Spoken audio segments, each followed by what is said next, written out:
Hello and welcome, it's Carnage. We're going to take a look at G.I. Joe Classified Series number 150. It's heavy duty. It looks like we get two head sculpts. Looks like we get some extra fists and as well as a headset. And talk about heavy duty. He's got the artillery. Let's go ahead and dig on the artwork here real quick. Yeah, he looks really good there. That's a great likeness. He's got a really cool looking gold necklace there. Let's see what's featured here on the packaging before we move on. There he is. Looks like he's got a targeting device over his eye. Be interesting to see what that looks like. He's got two turrets on each shoulder. Then he's got rocket launchers, sort of one on each hip. And who are these guys coming over the fence there? Are those, looks like night creepers coming over the wall there. But really showing him off there. He looks great. Interesting looking, very modern camouflage.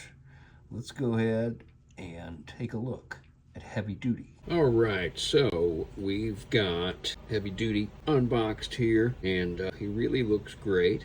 Let's take a look at what we have. He's a deluxe figure. It looks like the same size rockets that we had, the smaller rockets that we had with Metalhead. Got an extra head sculpt, got extra hands, a pair of fists, and then we've got the targeting device that goes over his eye, and a headset to protect his ears. And of course, there he is. Fist raised in the air. Really looks good. He is a great looking figure. I have to just reiterate what I said about Dial Tone. With this wave, they really have saved the best for last. Certainly Dial Tone and Heavy Duty are the best of the wave. So let's go ahead and start with the feet. We'll go from toe to head. He's got two matching daggers, one on the holster there on his left boot, and then another on his belt, and those are painted. Really cool looking knives that I've never seen before, made especially for Heavy Duty. He's got a floating belt piece, got some explosives molded onto it. Other than the knife, pretty much everything is molded onto that. He's also got a bandolier, again, with some explosives. Pretty standard. And it looks like, is that a Joe Pro? I was trying to figure that out earlier. I think so. I think it's a Joe Pro. I think they just put it on there, but I think they didn't paint it. I could be wrong, but I don't see a Joe Pro on him, so I'm assuming that's it. And then he's got a couple things on his wrists, one of which is a watch, and I've got it not displayed properly.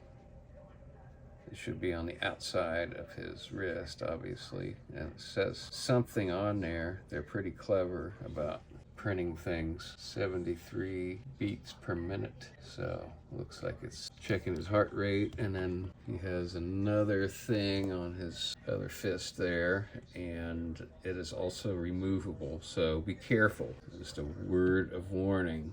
Be careful when you're swapping those fists off, because those things, they will pop off. And then he's got a really cool Chicago Bulls. I take it that's Chicago Bulls? I don't know. I could be wrong.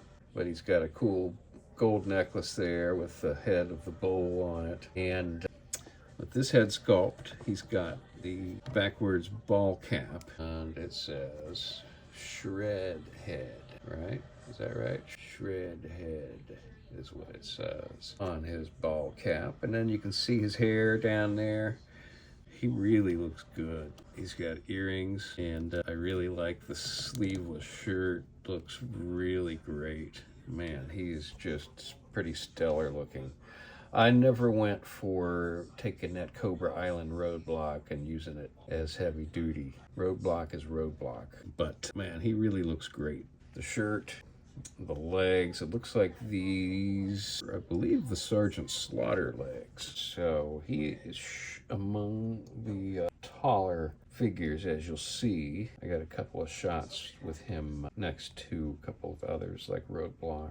Let's go ahead and look at some of these accessories here and maybe check out what we can check out. Let's go ahead and pop these cans on him. Those, I think, work pretty well with this head sculpt. I felt like targeting system worked a little bit better with the other head sculpt. I'm not even sure if I was able to get that targeting system on this head sculpt. Okay, the targeting system headset does not really work with the other head sculpt, and it doesn't really work with the cans with the headset. See, it goes up over his other ear, kind of rests on that ear, and then it goes behind his head, and then over covers the other ear, and then over the eye, and it just doesn't work with the cans. I tried, it doesn't work. These things have to go over the ear. Can't go over anything else. So you kind of have to choose one or the other, and pretty much it goes by which head sculpt you are using. All right, so let's get his apparatus on him. Let's see how he looks. All right, here we go with his artillery.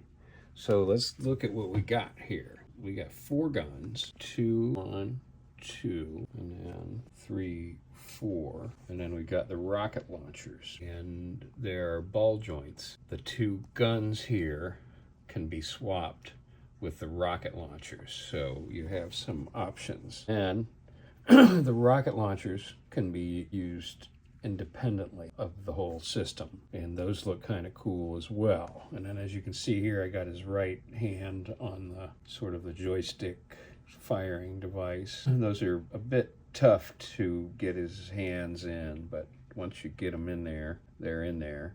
And these rockets do rest in the rocket launcher. They're a little floppy and loose. They're not quite resting the way you'd like them to, so if it's the rockets resting, they're not seen, as far as I'm concerned, is the best way to go. And then we can use our blast devices in both of the guns there, our blast effects, and then obviously these work exactly the same way that they did with Metalhead. The rockets attached to the flame effect, to the blast effect, and you sort of can get the effect of the rockets shooting out of the rocket launcher there. And as you'll notice, I do have the targeting device on there. That's sort of probably the last piece you'll want to put on him once you get his whole artillery apparatus attached there. It's a bit of a challenge to get that thing on him. I like it. M202 Quad Burst Invention number 2 in D minor. Interesting. And then we've got some cool displays back here. Man Portable Heavy Weapons System. Just some numbers down here. What does that say? I don't know. At any rate, that is quite impressive. And then you have obviously the ribbon artillery there that feeds through the backpack and goes up into the 2 upper guns there. Really very clever. I really like this. It's very impressive. They did a great job on this thing. And I would say, this certainly makes him a deluxe. I don't see this item being included with a normal figure. Maybe the 2 rocket launchers on the side, yes, but he is really something. I love the 2 head sculpts. This one without the hat is very clean looking. He's got a fade, really stylish. He is styling and profiling. I'm really having fun with this figure. I had some fun doing some shooting with it. I've actually had him open now for about 2 days. I filmed my part of the box when I received this, I guess, on Friday. So today's Sunday, so I've had Friday, Saturday, Sunday. I've had a couple days to shoot with him, and really looking forward. Got some ideas to do some more shooting with him, and really enjoying the cool new camo designs. His artillery, freaking fantastic. What can I say? Really enjoy it. And heavy duty, I really can't complain. It might be cool if he had a sidearm, but with all this, I just don't know that it's necessary. If you want to give him a sidearm, you certainly can, but he's got so much artillery that it just seems unnecessary to give him anything else. So probably a 10 of 10. What can I say? This guy is absolutely fantastic. I was able to get mine a little bit early from CMD store. I think they are already sold out, unfortunately. So hopefully the usual sources, including Hasbro Pulse, will be getting this guy in sometime in March, is what I have been hearing. So, hope you've enjoyed the review. I hope you will subscribe. Thanks for watching.